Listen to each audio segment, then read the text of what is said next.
Mateus 14 e no versículo de número 22, diz assim: logo em seguida, Jesus insistiu com os discípulos para que entrasse no barco e fosse adiante dele para o outro lado. Enquanto ele despedia a multidão, tendo despedido a multidão, subiu sozinho ao monte para orar. Ao anoitecer, ele estava ali sozinho, mas o barco já estava a considerar distância, uma considerável distância da terra, fustigado pelas ondas, porque o vento soprava contra eles. Alta madrugada, Jesus se dirigiu a eles, andando sobre o mar. Quando o viram andando sobre o mar, ficaram aterrorizados e disseram: é um fantasma, e gritaram de medo.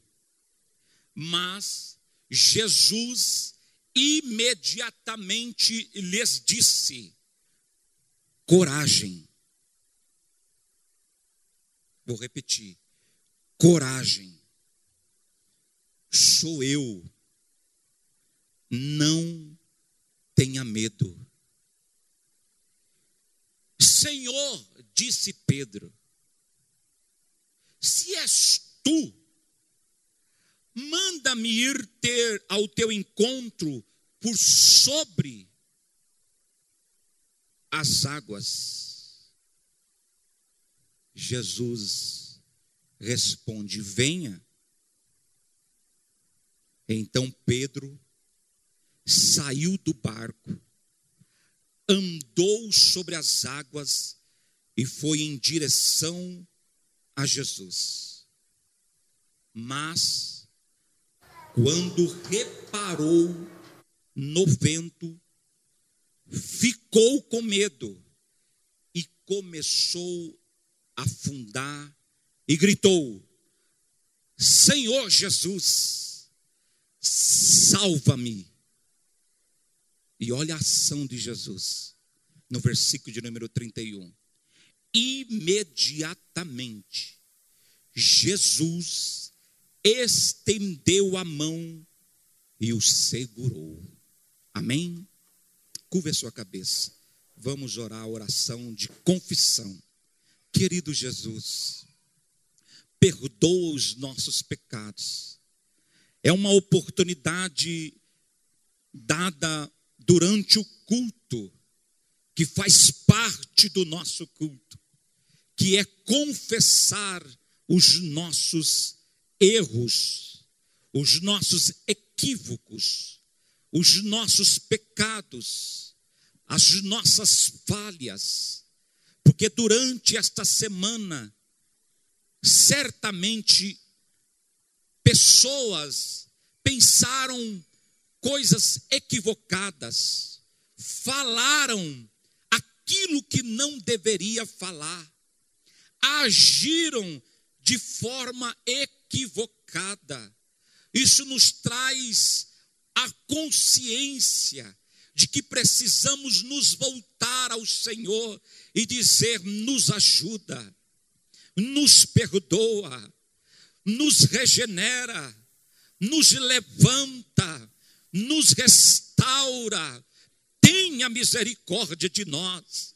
Nós colocamos diante dos teus pés as nossas culpas e assim confessada, nós cremos que somos perdoados, somos restaurados, somos amados pelo Senhor, no nome de Jesus. Amém. Meus irmãos, quando foi me dada a oportunidade para ministrar hoje, me veio vários textos da palavra de Deus, porém, nós estamos vivendo uma situação no nosso país, no mundo, onde as pessoas estão rodeadas de notícias que só traz tristeza, que só traz angústia, que só traz perplexidade, frustrações, e consequentemente gera nos corações do homem ou da mulher desânimo, desgaste, estresse, vontade de largar tudo, de ir para um lugar e ficar só. Diante de tantas notícias, me veio esse texto do Evangelho de Mateus, no capítulo de número 14, quando Jesus, ele nos dá aqui algumas lições que é tirado desse texto que li com os irmãos. E existe aqui um cenário de discípulos, pessoas que acompanhavam Jesus na sua trajetória, e chega um determinado momento que Jesus, ele avista um barco, e me chama a atenção, Elias, que Jesus, ele está com vontade de ir orar, subir ao monte para orar, mas ele não quer a companhia dos discípulos. Ele avista um barco e ele insiste para os discípulos. Olha a palavra que Mateus usa. Jesus insiste para que os discípulos entrassem no barco e passassem para um outro lado. Olha, irmãos, se você tivesse lido o texto de que o Rogério tivesse insistido a alguém, é natural. O Manô insistir para alguém fazer alguma coisa, é natural. Homens naturais insistir, é comum. Mas Cristo Jesus, o nosso Senhor, insistir para que os discípulos entrassem no barco, é algo que no mínimo deve nos chamar a atenção. E os discípulos entraram no barco e vai rumo, sobre a ordem de Jesus, para o outro lado. Porém, Jesus sobe ao monte para orar. E o cenário aqui, para que os irmãos entendam, é no fim da tarde para o início da noite, Diógenes, que isso acontece. Imaginem vocês, os discípulos, no comecinho da tarde, às 5 horas da tarde, entrando no barco, está tudo tranquilo, tudo perfeito, já tinham se despedido da multidão, já tinha tido a multiplicações de pães, peixes, algo maravilhoso estava acontecendo, tinha acontecido, e agora eles estão no barco, porém Jesus não está no barco. Jesus resolve orar, e os discípulos começam a remar, porque naquela época não tinha barco motorizado, e eles precisavam remar. No caminho para o outro lado, a Bíblia diz que um vento começa a soprar sentido contra eles, contra os discípulos que estavam naquela navegação. E eles começam a utilizar de força. Irmãos, eu não sei você, mas eu já tive a oportunidade de, quando a gente é moleque, a gente não tem muito juízo. E os irmãos que sabem que eu vou dizer, tem um lugar aqui chamado Matão aqui. E tinha, não sei se tem lá, até hoje, Moisés. Você nadou muito lá, que eu sei. Tinha, ou deve ter ainda, que eu nunca mais entrei naquele parque. Um lago. E tinha uma árvore assim, que era tudo propício, mano, para um moleque fazer arte. Uma árvore e o galho que dava assim para cima do lago. Irmão, era uma macaquice dos infernos. Era moleque subindo, João Júnior, e pulando, subindo, pulando, até que o guarda aparecesse. Irmão, quando o guarda apitava aquele negócio, era moleque com short, sem short, com cueca, sem cueca. Irmão, era um negócio que botava para correr. E eu me lembro que eu não sabia nadar muito. Mas vendo os meninos pulando, bora pular, filho. E depois Jesus sabe o que vai acontecer. O negócio é pular. Pulei. E para sair? Aí Deus utilizou de um anjo chamado, que a gente poderia chamar de demônio, porque está ali fazendo o quê? Só fazendo arte. Mas Deus transforma a maldição em bênção. Aí pegou um dos jovens lá que sabia nadar e me arrancou. Irmão, quando eu saí daquele lugar, o último lugar, Renan, que eu queria entrar, era naquele lago.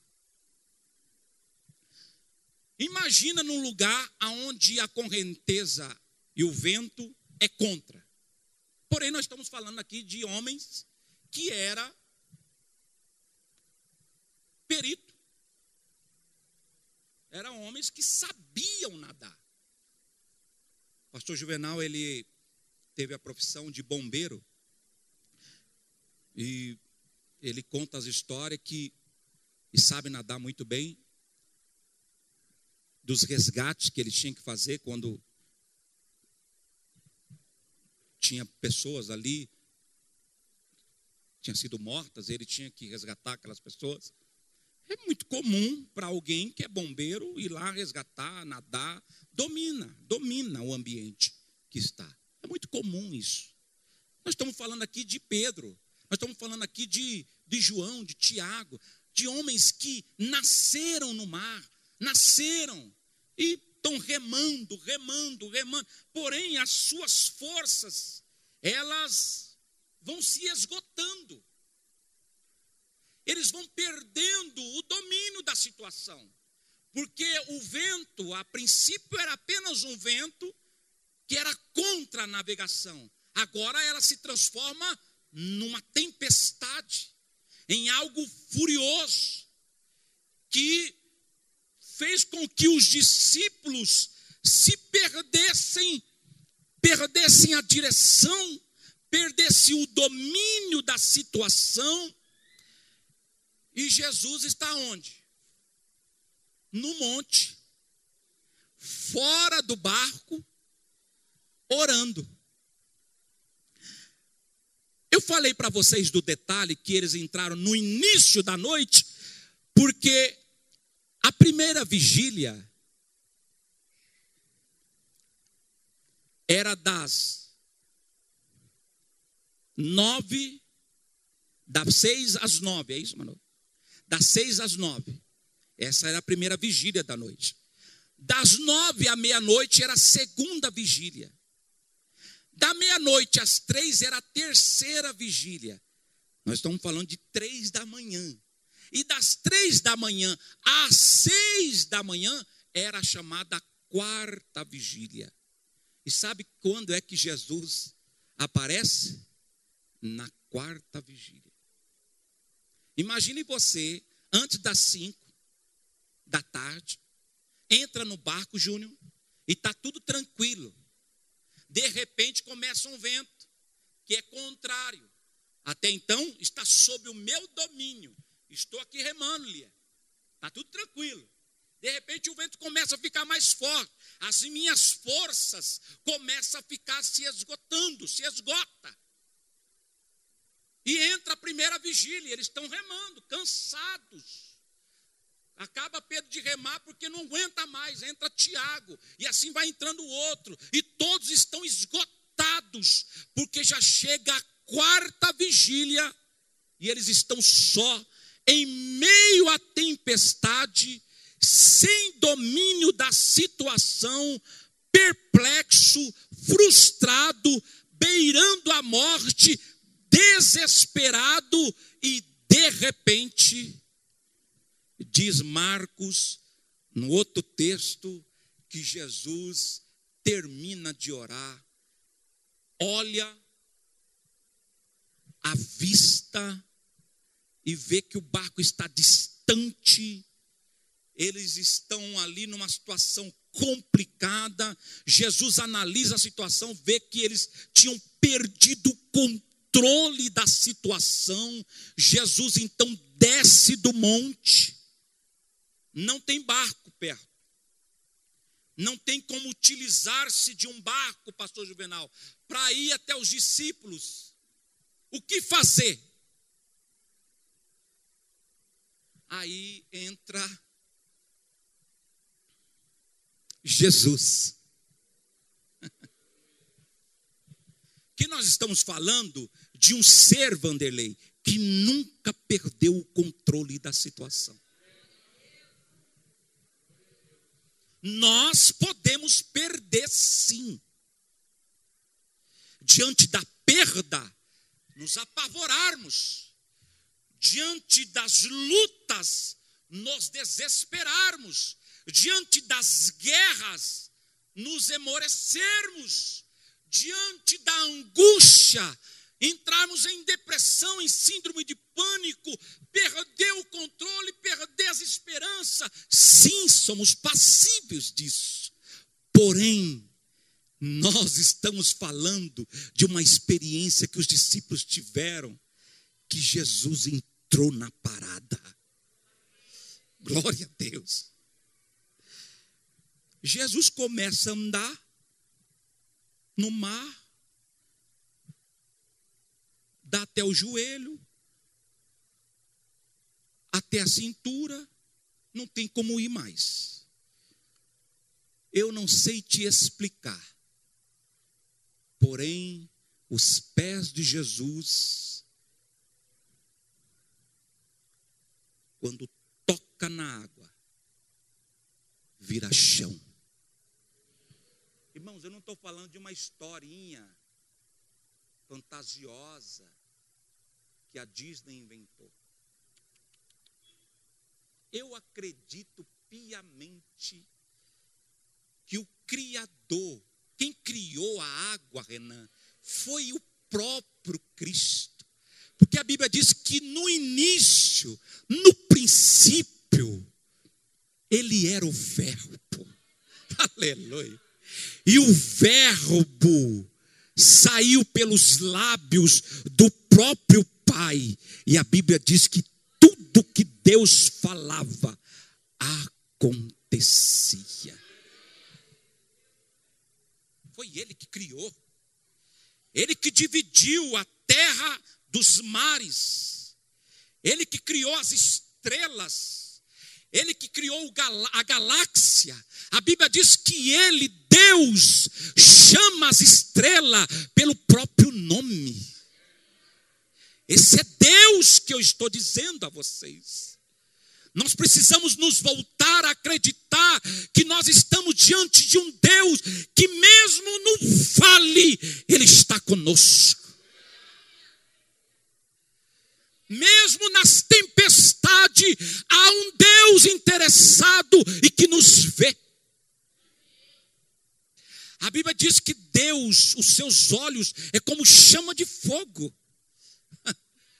Talvez você está ali, mas Rogério, eu estou orando, eu estou clamando, estou desesperado. Meu filho, quanto mais eu oro, mais o meu filho se afunda nas drogas, se afunda na prostituição, e parece que as coisas vão piorando, mas Deus está olhando para o teu filho. Mas parece que o meu marido está de mal a pior. Deus está de olho nele. Eu tenho uma palavra de Deus esta manhã para você. O anzol de Deus está nos lábios do teu filho. O anzol de Deus está nos lábios do teu marido. Mais cedo ou mais tarde, o Senhor vai trazer ele, transformar ele, redimir ele, encher ele do Espírito Santo, e ele será uma bênção para a glória daquele que está vivo esta manhã, Jesus Cristo.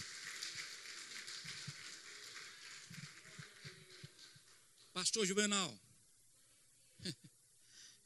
imagina só a situação, irmãos. Imagina, Júnior. Jesus, ele pisa a água, ao invés de afundar, vira chão, ilha. E a Bíblia diz que Jesus começa a andar sob as águas. Os discípulos não estavam vendo. Os olhos carnais dos discípulos não estavam enxergando a situação, mas Jesus estava olhando eles. E a Bíblia diz que Jesus começa a andar em direção a eles. Eles não estão vendo a situação, eles não estão vendo Jesus, eles não estão vendo nada, só vê tempestade, só vê situações difíceis. De repente, alguém vê. Eu acredito que foi Pedro. Que Pedro é o mais sanguíneo, cara. Imagina naquele desespero todo, Pedro tá ligado, tentando, jogando água para fora, remando e não dá certo. E tudo parece que não, tudo que fazia, nada dava certo. E de repente ele vê, não é possível, será que tem alguém ali? Deve ser fantasma. Eu tô tão desesperado que eu não consigo mais nem visualizar se é alguém ali. E a Bíblia diz que começou um alvoroço dizendo que era um fantasma. E começaram a gritar, é um fantasma. Irmãos, na moral, na boa. O Júnior sabe disso. Nós tínhamos o hábito, Guti, criança é uma coisa terrível, irmão. Porque a gente não tinha videogame. Eu lembro que quando chegou o videogame, CCS, lembra? Do Atari. Lembra disso? Então eu nunca tive isso. Nunca tive, Júnior. Esses dias, Gleice, eu contei, mano, para minha filha. Minha filha estava com uma conversinha de que não queria levar de hoje. Suquinho que a mãe tinha comprado com lanchinho. Não estou enjoado disso. Eu chamei ela, peraí, vem aqui. Em nome de Jesus, vamos fazer um culto. Você está aqui. Minha filha, escuta aqui. Sabe quando é que o teu pai comeu a primeira maçã? Fruta maçã. O Júnior, eu queria comer uma maçã e minha mãe não tinha condições de comprar. A mãe do Júnior está aí. O Júnior está aí, ó. O Júnior sabe, a mãe do Júnior, a mulher chegava com um carrinho de Yakult. Quem gosta de Yakult aqui? Eu também gostava. E eu via, Moisés, eu ficava no portão. E a mãe do Júnior morava no outro portão. E quando chegava aquela mulher do Yakult, eu falava, glória a Deus. Que a Marta descia e comprava, não era um Yakult, comprava, era um fardo. E eu ali com aquele olho pidão. Longe do Senhor andar. Aí, a Marta, com muita misericórdia, meu filho, você quer um? Você é louco.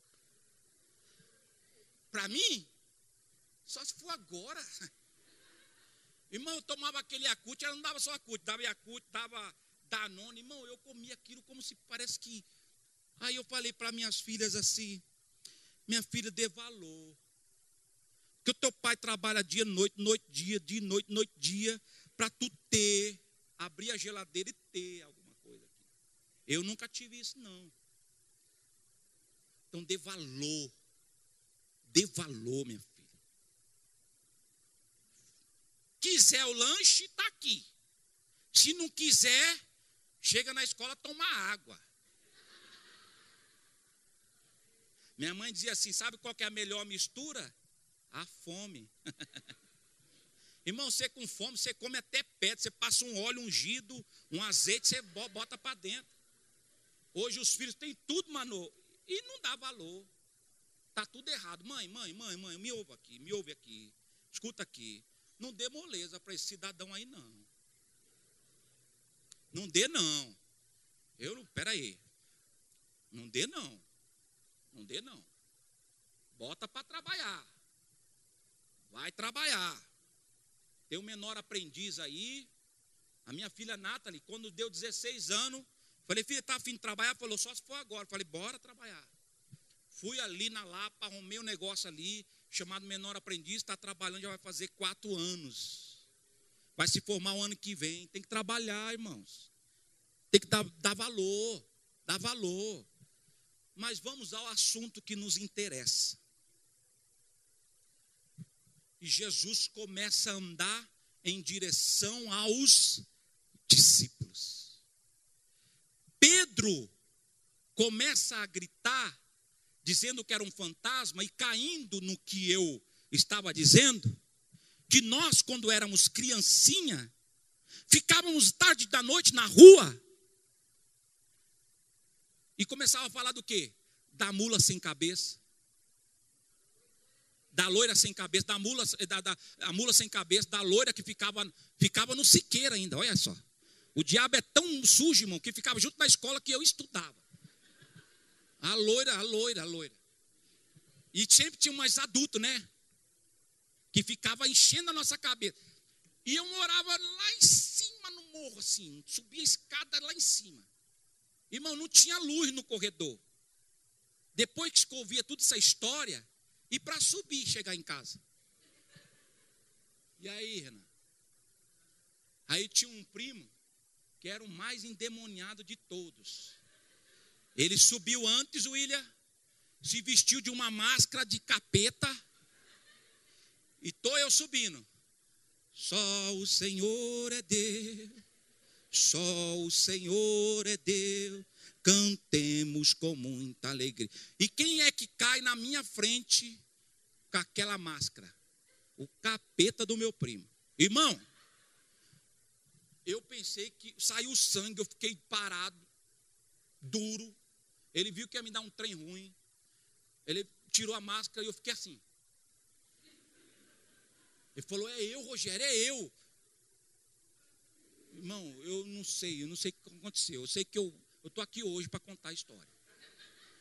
O que eu quero dizer é que diante da situação, qualquer de um de nós, diríamos, é um fantasma.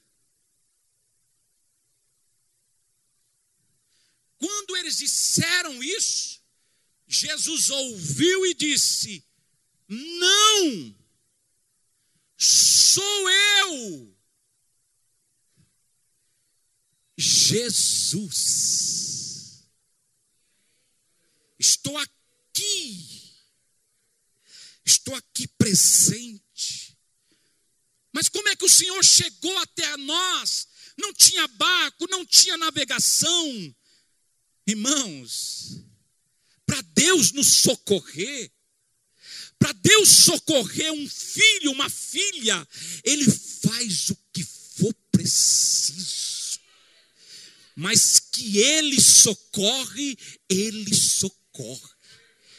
A Bíblia diz que Deus é o nosso refúgio. Ele é o nosso socorro bem presente na hora da angústia, pelo que não temeremos, ainda que os montes se abalem pelas bravezas do rio e dos mares, há um Deus, há um rio de Deus, cujas correntes alegra a cidade de Deus. Esse é o nosso Deus. Glória a Jesus. Glória a Deus. Não temas, estou aqui. Aí Pedro, afoito, disse, não é possível, como é que pode estar sobre as águas? É fantasma, não pode ser. E começa a se questionar, interrogar, e ficar ali. Então, se és tu, manda-me ir ter contigo. Jesus disse, é para já, venha. Imagina Pedro descendo do barco. Imagina só.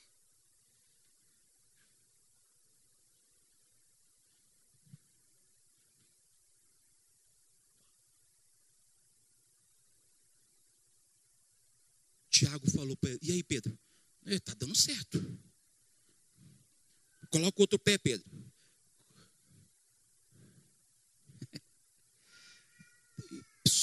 Pode me soltar, Tiago. A Bíblia diz que Pedro começa a andar sobre as águas, em direção a Cristo. Porém, a Bíblia diz que enquanto Pedro estava com seus olhos fitos, focados em Cristo, a Bíblia diz que ele estava andando sobre as águas, até ele tirar os olhos de Cristo e começar a observar os ventos. Eu pergunto aos irmãos, obrigado, pastor Mauro, eles estavam lutando contra o quê? O que estava abatendo sobre o barco? Era o quê? Era o quê, irmãos? O vento transformado em tempestade. Por que que Pedro está diante desse cenário? Ele se deixa perder o foco e voltar ao problema, voltar a olhar para o vento, para a tempestade. Ei, me escuta aqui esta manhã. Pare de tirar os teus olhos daquele que te socorre, Jesus Cristo. Se Deus falou que vai transformar, Ele é Deus para transformar.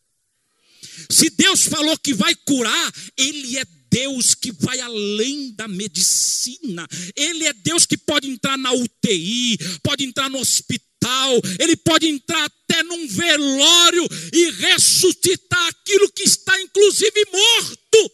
Esse é Jesus. Ele pode. E Pedro começa a olhar para o vento, e a Bíblia diz que ele começa a afundar. Ei, olha como é que está a tua vida. Você está se afundando nas suas emoções. Você está focada só nos problemas, só nas lutas. E o Senhor te diz esta manhã: pare, aquieta-te. Eu sou o Deus que entro nesta peleja.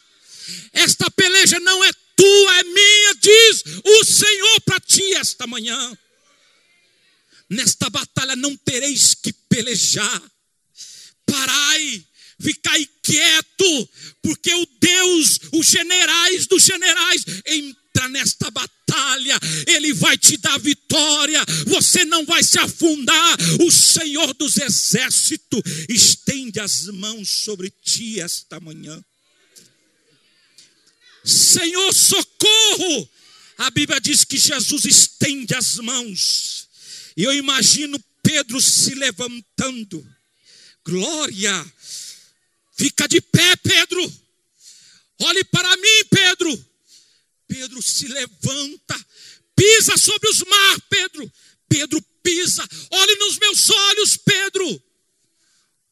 Homem de pequena fé. O Senhor está te repreendendo porque Ele te ama. Mulher de pequena fé, homem de pequena fé. Você serve um Deus que derruba muralhas. Um Deus que nunca perdeu uma batalha.